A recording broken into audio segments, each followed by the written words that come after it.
Right, morning YouTubers.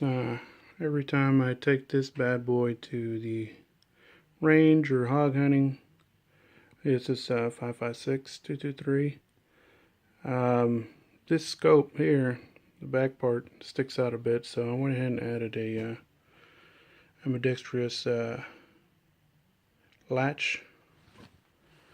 I guess extended latch for the left-handers. You got that right there. And there you go, that helps out pretty good. And for the right-handers, have had the same problem as I do. There you go. Got the original here, and you got your extended.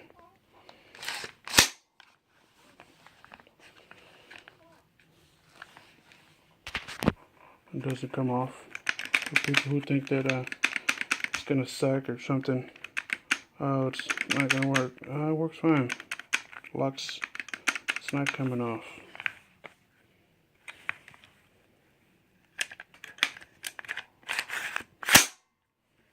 And there you go, guys.